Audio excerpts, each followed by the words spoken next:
Hello and welcome to the Checkpoint. I'm Louis Mendy, your presenter.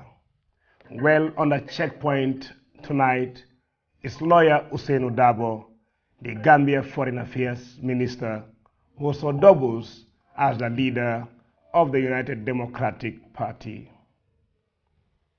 When the Checkpoint asked Mr. Darboe whether he still has the desire to become president, "I'm not desperate," he replied.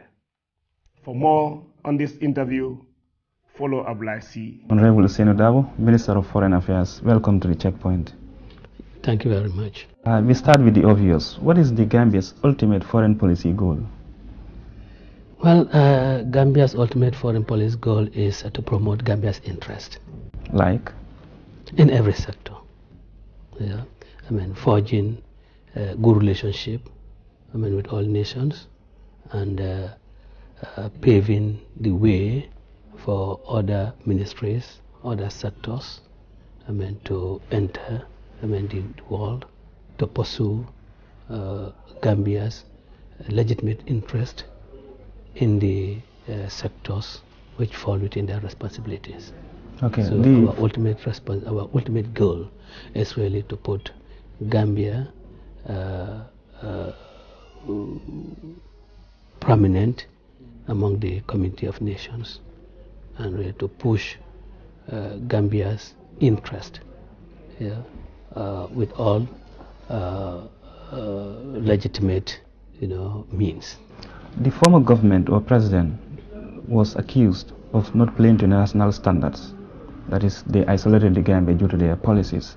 Is there not a danger that this current government is too cozy with the international community, that they could compromise the sovereignty of the Gambia? Well, isolationism is what is dangerous, which, as you have rightly pointed out, that was the hallmark of the past regime.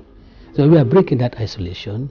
We want Gambia to come back into the fold of the community of nations, to pursue the interests of the Gambia. After all, you cannot, in an isolationist position, do anything that will benefit the Gambia. You'll just continue to create, I wouldn't call enemies, but to create opposition, to your country, and we'll just be breaking fences. And those fences that have been broken is what we are now mending, and then also making sure that the isolation comes to an end. How far is it going? It's going pretty well. Recently we've just been admitted to the Commonwealth of Nations. Our position at the AU, we are now being listened to as a responsible state. So are we in ECOWAS? So are we United Nations? Time was when Gambia was fond of engage in tirades, in belligerent approaches, to issues, and we are not doing that. Okay, good. Recently, your former ally, Wajwara, accused you or blamed you for prolonging President Jammeh's stay in power. What's your response? See, this is a very hard question. Hard in the sense that I don't like to deal with irrelevancies. Jawara is very irrelevant. Jawara is very irrelevant. Very irrelevant. What has he to offer? What was he saying? A man who... But you don't think somebody who was your ally... Can I land, please? A person who went out and said he was forming a party couldn't even hold one general meeting. You think such a person is serious?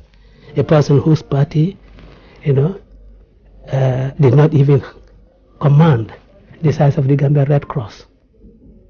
Gambia Red Cross is larger than so that's a very irrelevant person. But who went to join Jammeh? He worked for just Brikama Area Council. In fact, he lowered himself. That just shows how irrelevant he was. This leader of a political party, he said he was prepared to take on Jammeh, but he went and accepted a nomination as member of the Brikama Area Council, promoting Jammeh's agenda. Went to Mansa Konko as governor, again promoting Jammeh's agenda in every aspect. Yeah, but served in his cabinet. Let me land and then you can follow up your question. Served on in his cabinet, promoting Jammeh's agenda. He was on this medium, justifying the execution of people in this country. In fact, even the murder of one of those inmates, Lamin Darboe, who was here supporting Jammeh, who was perpetuating Jammeh, telling everybody that Jammeh was the one who was following the right policies. I think, when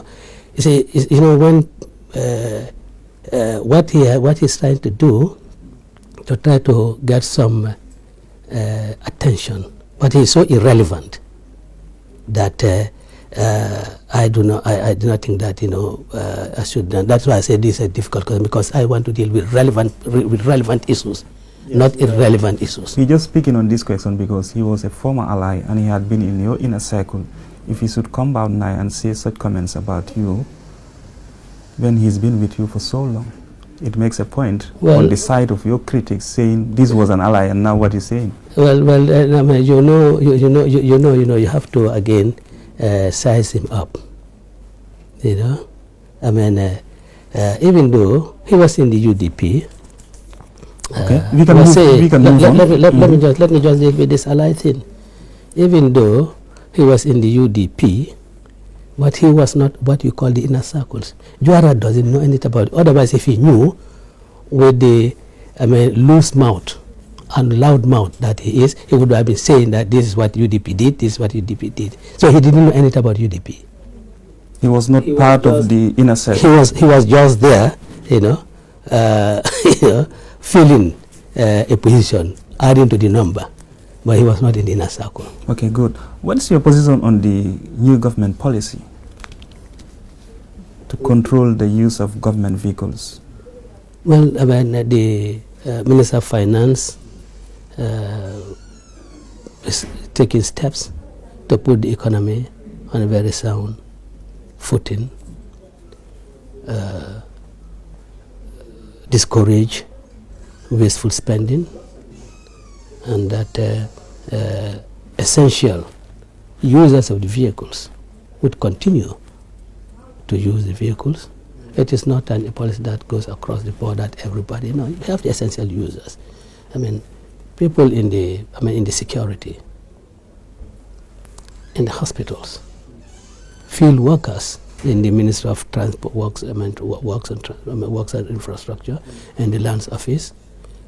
It is maybe non-essential users, and even those non-essential users will be using the vehicles during working hours. They'll be pulled together so that they can use them during the course of their during the course of their work. Yeah, but is the implementation going well? Well, I believe the Minister of Finance that is really spearheading it, to really say whether it is going well or not. We spoke to him earlier on before the implementation process. Yes. Okay. Now we can move on. The Israeli ambassador was here just a week ago. What special interest has Israel in the Gambia? Well, Israel and Gambia, we share certain common interest. Israel, as Foreign Minister Israel, has not come here to lobby the Gambia on any specific political issue that is of interest to Israel. We had established a diplomatic relationship with Israel since 1965 when the country became independent, and this diplomatic relationship has not been severed. And we cooperate, with Israel in many areas. Agriculture, Israel has a lot of potential, in agriculture. They have a lot of expertise.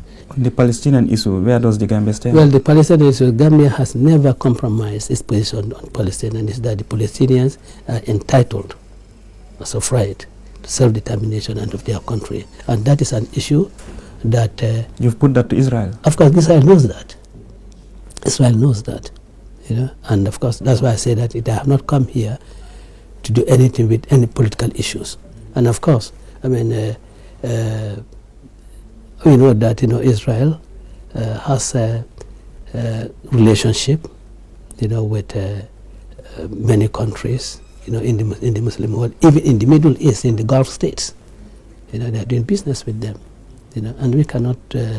If our interest requires it to do business with Israel in any particular sector other than the issue of Palestine, we'll certainly, we'll certainly play ball with them, and this is what we are doing.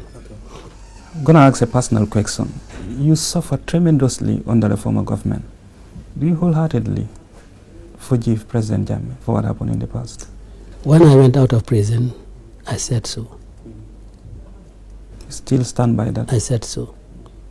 How do you want to see it? For me, against me personally. Against you personally? Yeah, but those children, April 10 and 11, I don't think anybody should really brush that aside. Not only President Jammeh, but all those who took part in the execution and giving orders to shoot those children. I think they should really be called on to explain why they did that. That is unpardonable, and indemnity bill that was presented to the National Assembly to indemnify the perpetrators of those heinous crimes, those children who were at their flowering age, to indemnify them for their heinous acts, I think is unpardonable. In fact, the National Assembly, that National Assembly should be held accountable. But the good thing is that the indemnification does not extend, in my view, to neutralize or as it were,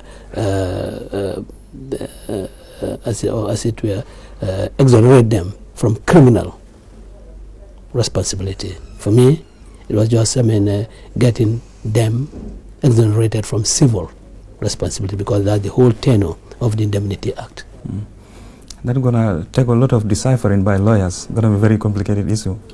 Yes. Now, coming to constitutional reform, the law that took you to jail is still valid. How are we going to speed up the constitutional reform process? Because there are many laws, including the one you mentioned here, which are still valid. Well, you see, the law is the Public Order Act that took me to court. I don't think that has anything to do with revision of the Constitution. It's just simple repeal the provisions. Repeal those provisions, or amend those provisions in a way that will not impinge on the rights of citizens to demonstrate or to demonstrate or to hold rallies. Yes, in fact, what that law prohibits is to hold a public meeting, use a public address system without a permit. And that law is still valid? It is still valid. It is still valid. Yes, it is still valid. And is there an urgency to repeal it or to reform it? Well, for some it may be a matter of urgency, and for others it might not be a matter of urgency. What I believe is that you should not start picking up laws here and there and then repealing them. I think that should be a holistic review. The Attorney General has just stated that the obnoxious media laws will be repealed. And of course, any law that impedes the exercise of freedom under the Constitution, I believe, will also be repealed. And I want to say that I do not think the Attorney General's decision, or the government of Gambia's decision, to repeal any of the laws, particularly the one you referred to, should be done because I have gone to jail pursuant to that law, because I do not think. You challenged the law in court. I did. And you lost. I did. Yes, I did. But what I'm saying is that it should be on principle, not because I went to jail, on the application of that law. I want to divorce it from me as an individual. It should be a matter of principle. Okay. We go to the local government elections. Is it likely, or are we going to see an alliance between the UDP, GMC, and NRP? Well, we do not rule out anything. Yeah, we do not rule out anything. Alliance with APRC? Of course not. People who have destroyed the local government administration, the autonomy of local government administration in this country, they've destroyed it. I mean, going into alliance with them is really accepting that, the way they were conducting the affairs of this country is right. And we can, it's unimaginable. We'll never degenerate to their position when we go into an alliance with APRs. Even if they reform their principles? We will not go into alliance. We will not degenerate to that position. I mean, we are not. We are not. That politically desperate to go into an alliance with APRC. You've been calling for democracy for so long. For more than 20 years, you've been in the forefront. Now you are head of the UDP, which is, by all accounts, the largest party. When will you pass leadership to the younger generation of the UDP? Let the younger generation come on. They are not coming. Let them come on. They are not coming. Well, they are not coming in the way that we want them to come. Let them come on. Let them come on, so that at the next Congress, at future Congresses, they can take over the leadership. I have always said that I want the younger people to come on, and that the only way that they could take over leadership of the party or any party is to be members of those parties.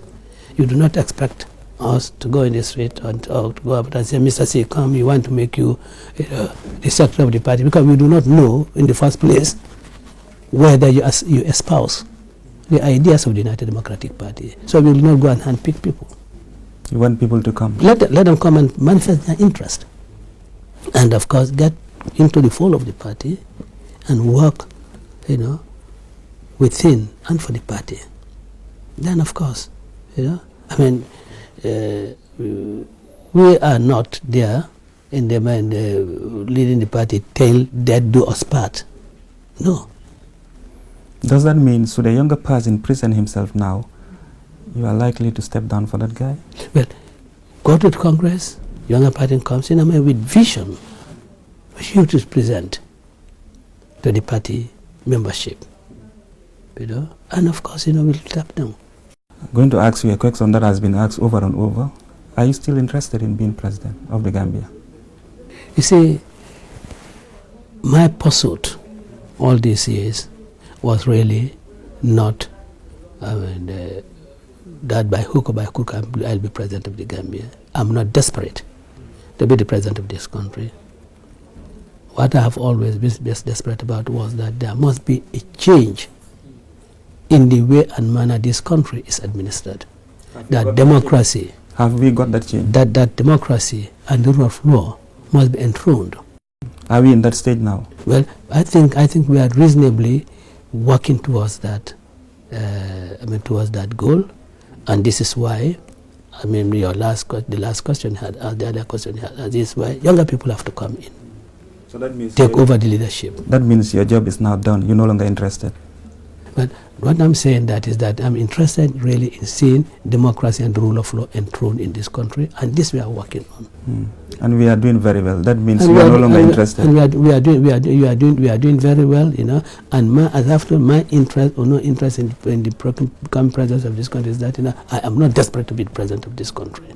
Can we take that to be now? You are no longer interested in being president? I'm not desperate to be the president of this country. Okay, we can move on. As foreign minister, you've been to China. Twice. What concrete terms have you signed with China concerning the Gambia's development? They've been helping other countries in infrastructure and other things. Well, I believe when we returned from China, you just saw me signing some, last trip you saw me signing some documents there, In the first place, we have signed a memorandum that establishes a mechanism for consultations between the two governments. And of course, we also signed a gratuitous gift. Bridging, to bridge the Basse Wuli. Yeah. Koina, Fatoto, Pasamas. To the bridge. And then also the road from Basse to Koina, which was $75 million. Free gift to the So Gambia. that's grant. That's a grant to the Gambia. Okay. And of course, because since you have asked about China, and of course before then we have the ICC, a $50 million grant, and currently we have Chinese doctors, who are offering their professional services.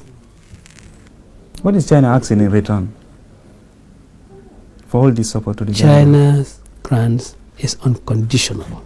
They're not asking for anything. They are not asking for any condition. It's unconditional.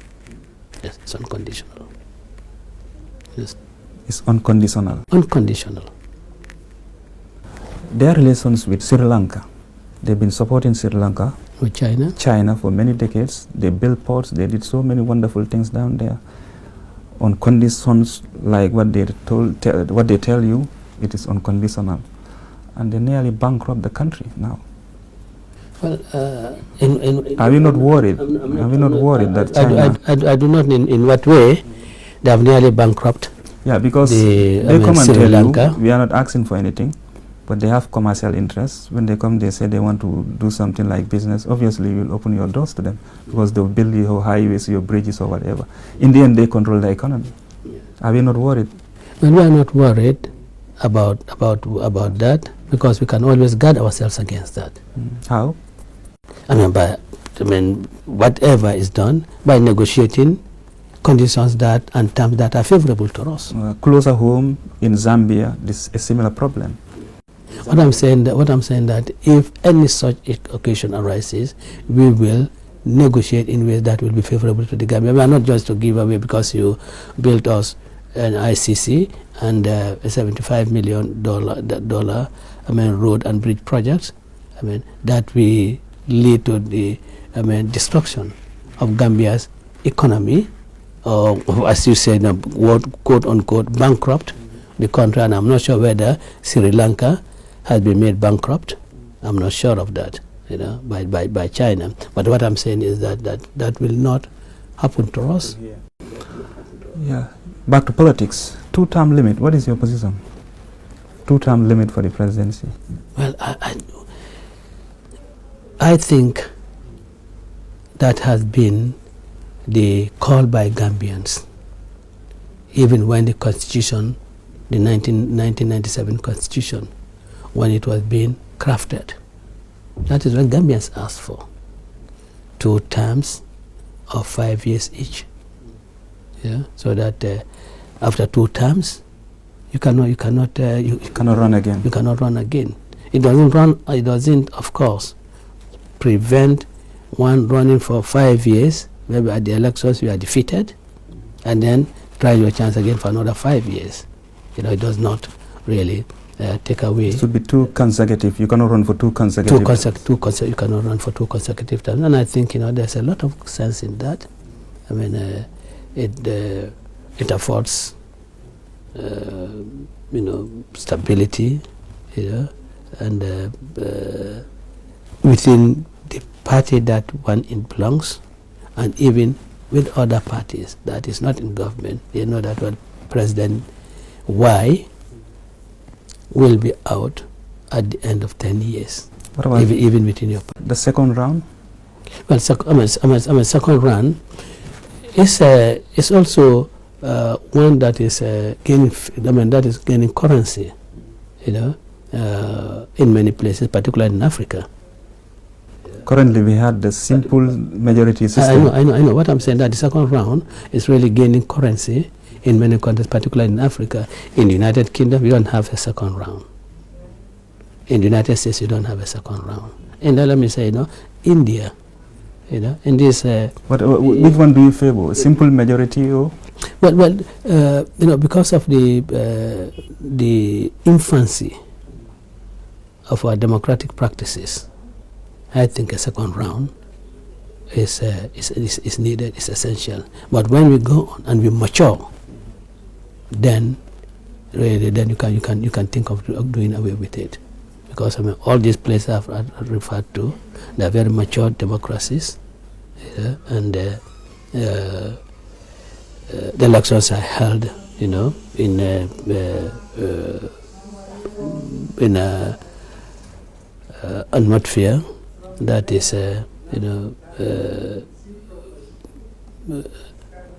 conforms with democratic norms, and that there are no, well, I wouldn't say there are no, but there are no obvious, manipulations of the electoral process. And of course, the second round of voting, this disadvantage is that, within, between the first round and the second round, period is so short, and it also puts the leading parties at some disadvantage, because the other parties that you would be really covering, whose support you will be looking for, can impose unreasonable conditions for their support. Okay, we're running out of time, but we're going to finish with this one. Tens of thousands of people support you, but equally you have so many detractors. What do you say to them? Well, but this is politics, so you cannot, you should expect opponents and others who really, for some reason or the other, do not have any admiration for you, to just begin to... Why do you think that is so? Well, it will be difficult for me to guess. Those who are the detractors, I think they should give their reasons. I mean, I don't know whether they are detractors, or I prefer calling them those who do not support UDP. I mean, they should know their reason. I cannot guess for them, because I might be wrong. Honorable OUSAINOU Darboe, Minister for Foreign Affairs, thank you very much for being on the checkpoint. My pleasure. Thank you.